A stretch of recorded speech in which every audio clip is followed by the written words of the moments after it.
कुठे हरवले प्रेम माझे भाग 3 ऐकण्या अगोदर तुम्ही जर माझ्या चॅनलला सबस्क्राईब केले नसेल तर सबस्क्राईब करा आणि बेल आयकॉन दाबा, जेणेकरून प्रत्येक व्हिडिओचा नोटिफिकेशन तुम्हाला मिळत राहील.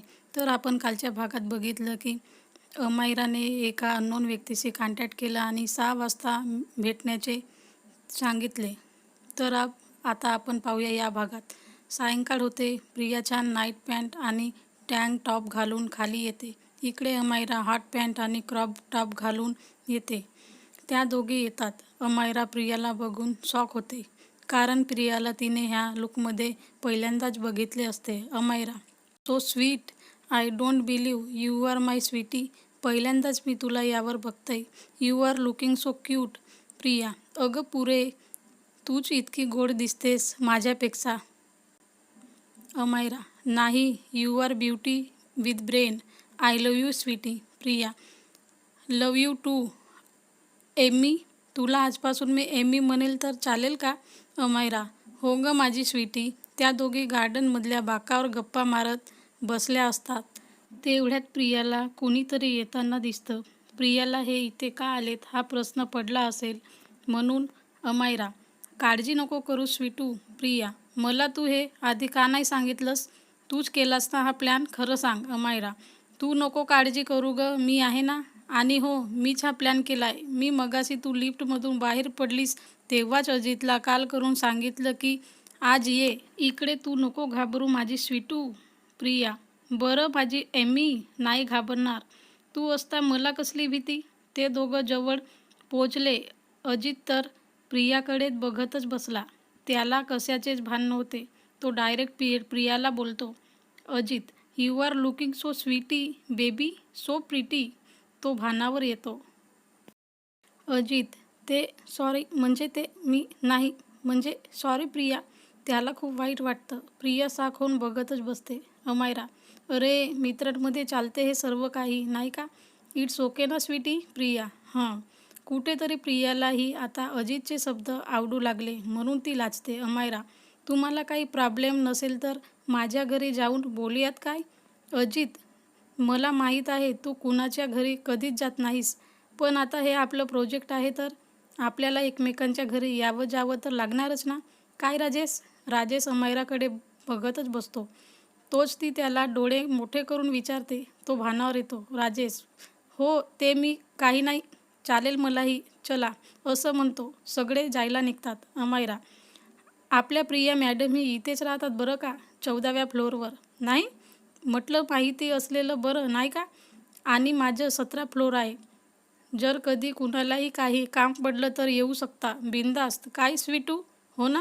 ती मस्करी करतच प्रियाला हे बोलली होती, कारण तिला माहीत असतं ती कधीच कुणाला स्वतःहून बोलवणार नाही. प्रिया, बघू. ते सगळे आता 17व्या फ्लोअरवर पोहोचले असतात आणि अमायरा डोअरबेल वाजवणारच तोच दार उघडला जातो. Amayra, hey my champ, how do you know we were here? Shreyas, दिदू यार, I knew. Amayra, that's like my champ. Shreyas आणि अमायरा दोघेच बहीण भाऊ असतात. त्यांचे बाबा सहसा कामानिमित्त बाहेर जातात म्हणून तेच दोघे एकमेकांच्या सोबत नेहमी असतात. घर प्रशस्त मोठं असतं, कारण तिच्या बाबांची ट्रॅव्हल एजन्सी असते. त्यामुळे त्यांना बालपणापासूनच श्रीमंती लाभलेली असते.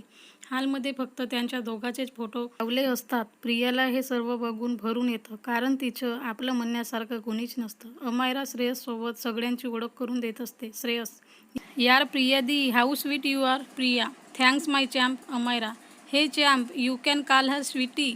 Shreyas, oh so nice sweetie दी. Priya, oh champ.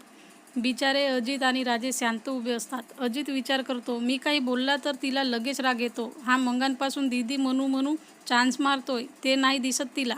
बघतोच त्याला नंतर. सगळे हॉलमध्ये बसतात. श्रेयस तर प्रियाचीच खेळत बसतो. हे बघून अजित चांगलाच तापला असतो आणि श्रेयसला रागातच बोलतो, अजित तू आज जा, आता आम्ही थोडं अभ्यासाचं बोलायचं आहे. श्रेयसकडे रागात बघून. श्रेयस, मग मी का कुणाचा हात पकडलाय? माझ्या इथे असण्याचा कुणाला प्रॉब्लेम होतो तर? प्रिया, अरे असू दे की, त्याला बोर नाही होणार, हो ना चॅम्प? श्रेयस, येस माय स्वीटी दी. अजित, अमायरा, तर बोललास का तू तुझ्या डॅडसोबत? काय बोलले ते? अजित, हो, डॅडला काहीच प्रॉब्लेम नाही बोलला तो. म्हणजे आपण सगळे उद्या कॉलेजनंतर तिकडेच जातोय. कुणाला तरी चालत असेल तर? तो मुद्दाम कुणाला तरी हे प्रियाला उद्देशून म्हणायचा. Amaira, done. From tomorrow mission cash flow will begin. Priya, चल मग आपण आजच आपले उद्या काय काय करायचे ते पॉईंट्स काढूयात. अजित, काय बोर आहे राव ही मुलगी. इतका स्मार्ट मुलगा लाईन मारतो आणि हीच आपलंच चालतं जेव्हा तेव्हा अभ्यास अभ्यास. तो मनाशी पुटपुटला. जुनू हे अमायराने ऐकल की काय लगेच.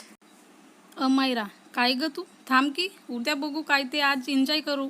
तसंही कुठलंही प्रोजेक्ट हाताळण्याआधी पार्टी तो बनते हे बॉस.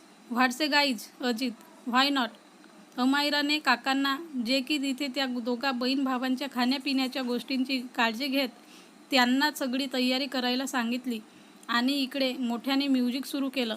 प्रिया, अगं काय इतका मोठ्याने आवाज करतेस, दुसऱ्यांना त्रास होतो याचा तरी भान ठेव. पण तिचे बोलून आता काहीही होणार नव्हते, कारण सगळे रमले ते डॅन्समध्ये. फक्त प्रिया एकटी बसून होती. अमायरा अजितच्या जवळ येण्याचा प्रयत्न करत होती आणि तो तिला लांब करण्याचा हे प्रियाच्या लक्षात आलं होतं, पण तिला ते कळत नव्हतं, कारण अजून तरी त्यांची फक्त ओळख झाली होती. प्रिया एकटी बसलेली बघून अमायराचा भाऊ तिला घेऊन जायला येतो हे अजितने बघत असतो, पण काही रिॲक्ट करत नाही.